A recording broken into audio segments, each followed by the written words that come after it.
ધોરણ 7 પ્રોજેક્ટ પ્રવૃત્તિ book.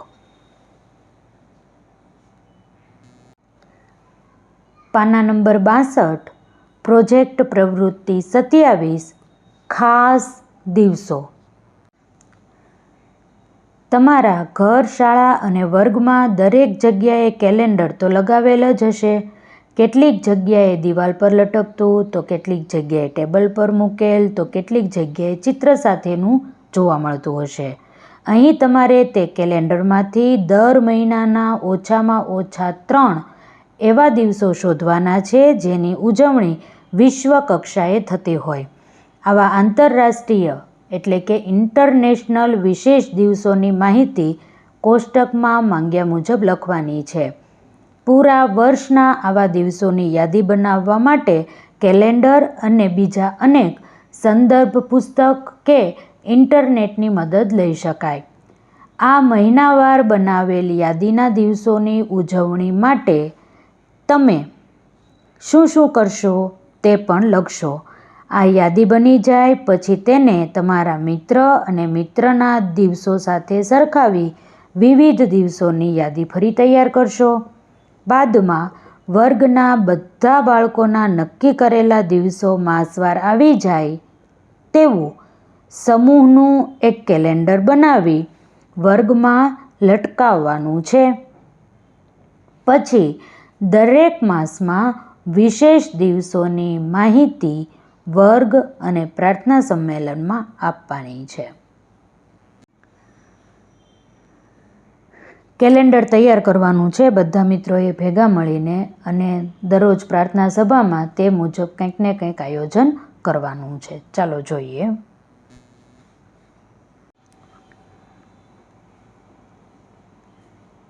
Table આપેલું છે. માસ, તારીખ, વિશેષ દિનનું નામ અને આ દિનની ઉજવણીમાં તમે શું કરશો તે લખવાનું છે.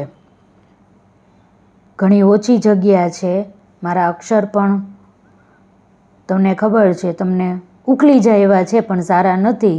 હું બોલું છું તે સાંભળી અને તમે લખવા પ્રયત્ન કરજો. બહુ નાની જગ્યા હોવાના કારણે થોડીક તકલીફ પડશે. તમે લખશો એટલે તમને ખબર પડશે કે કેવી રીતે અંદર સમાવવું. ચાલો જોઈએ. થોડુંક જો મોટું ટેબલ હોત તો લખવાની મજા આવે. જાન્યુઆરી માસમાં 14 તારીખે ઉત્તરાયણ, પતંગ ચગાવીશું. 10 તારીખે વિશ્વ હિન્દી દિવસ, કાવ્યગાન કરીશું. 26 તારીખે ગણતંત્ર દિવસ, શાળામાં ધ્વજવંદન કરીશું. 12 તારીખે national youth day, Swami Vivekananda વિશે નિબંધ સ્પર્ધાનું આયોજન કરીશું. હવે વાત કરીએ ફેબ્રુઆરી માસની.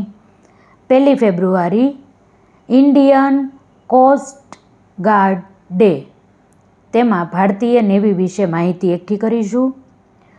14 તારીખે વેલેન્ટાઇન ડે, આપણી સ્કૂલમાં તો આપણે માતા પિતાની પૂજા કરીએ છીએ તે કરીશું.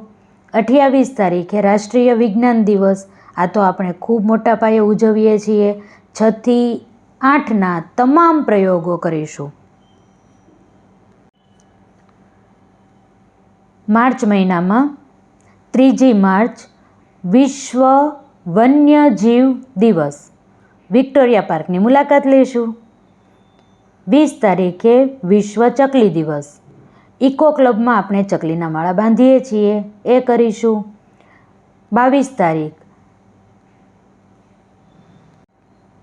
વિશ્વ જળ દિવસ, ચિત્ર સ્પર્ધાનું આયોજન કરીશું. 1 તારીખે રાષ્ટ્રીય સુરક્ષા દિવસ, પ્રાર્થના સભામાં વક્તવ્ય આપીશું. હવે જોઈએ એપ્રિલ મહિનામાં. 7 તારીખ વિશ્વ આરોગ્ય દિવસ, હોસ્પિટલની મુલાકાત ગોઠવીશું. 13 તારીખે જલિયાવાલા બાગ દિવસ, પ્રાર્થના સભામાં જલિયાવાલા બાગનું નાટક કરીશું. જેથી જેને ખબર ન હોય કે દિવસ કેટલો ખરાબ હતો, જલિયાવાલા બાગ, તમને આખી માહિતી ખબર હશે. નાટક દ્વારા આપણે તેનું નિદર્શન કરી શકીએ.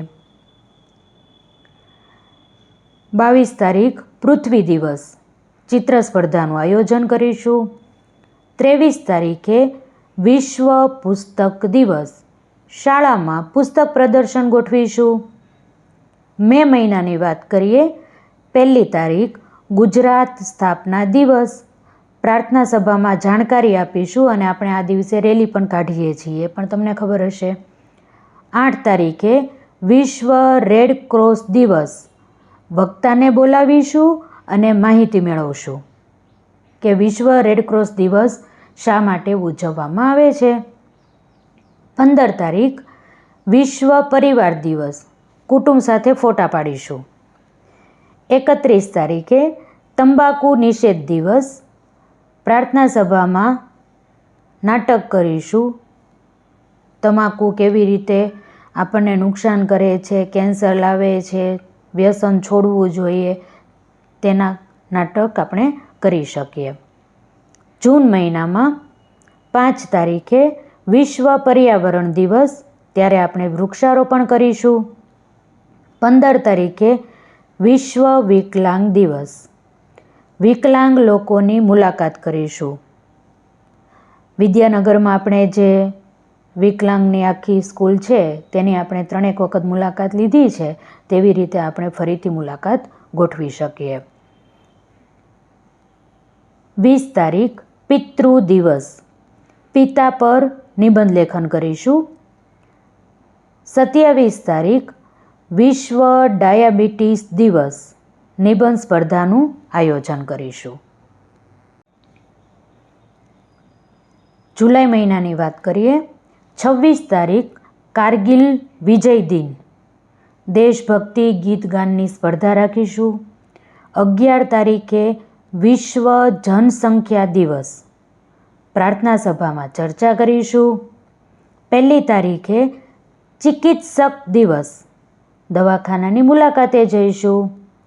6 તારીખે વિશ્વ ઝૂનોસિસ દિવસ, ઝૂનોટિક રોગ વિશે માહિતી મેળવીશું. આ એક આપણે માહિતી મેળવવા જેવી છે. માહિતી મેળવી અને તેનું લખાણ કરી અને બધાને પ્રદર્શનમાં રાખી શકાય, લખાણને અથવા તો ચાર્ટને, એવું આપણે કરી શકીએ.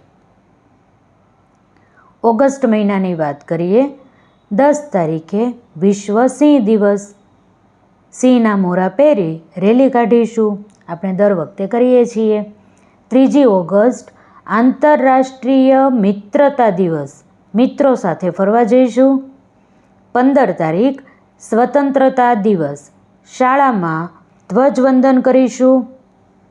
29 તારીખે વિશ્વ ખેલ દિવસ, વિવિધ પ્રકારની રમતો રમીશું. સપ્ટેમ્બર મહિનાની વાત કરીએ, 5 તારીખ શિક્ષક દિન, શિક્ષક બનીને ભણાવીશું. 14 તારીખ હિન્દી દિવસ, હિન્દી કાવ્યલેખન સ્પર્ધા યોજીશું. 16 તારીખ વિશ્વ ઓઝોન દિવસ, ઓઝોન પડ વિશે માહિતી એકઠી કરીશું. 27 તારીખ વિશ્વ પર્યટન દિવસ, શાળામાં પર્યટનનું આયોજન કરીશું. ઓક્ટોબર મહિનાની વાત કરીએ, 2 ઓક્ટોબર ગાંધી જયંતિ, વેશભૂષાનું આયોજન આપણે કરીએ જ છીએ. 4 તારીખ વન્યજીવ કલ્યાણ દિવસ, ચિત્ર સ્પર્ધાનું આયોજન કરીશું. 27 તારીખ શિશુ દિવસ, બાળકોની રસી વિશે માહિતી એકઠી કરીશું. 31 તારીખે રાષ્ટ્રીય એકતા દિન, પ્રાર્થના સભામાં તેની ચર્ચા કરીશું. નવેમ્બર 10 તારીખ વિશ્વ વિજ્ઞાન દિવસ, વિજ્ઞાનની કૃતિઓ સમજાવીશું. 14 તારીખ બાળ દિવસ, બાળ મજૂરી અંગે માર્ગદર્શન આપીશું. 19 તારીખ નાગરિક દિવસ, સમાજશાસ્ત્રીનું વક્તવ્ય ગોઠવીશું. કોઈ વ્યક્તિને મોટી સમાજશાસ્ત્રી હોય તેને આપણે પ્રાર્થના સભામાં બોલાવી અને વક્તવ્ય ગોઠવી શકાય. 20 તારીખે ઔદ્યોગિકરણ દિવસ, આપણે GIDCની મુલાકાત લઈ શકીએ.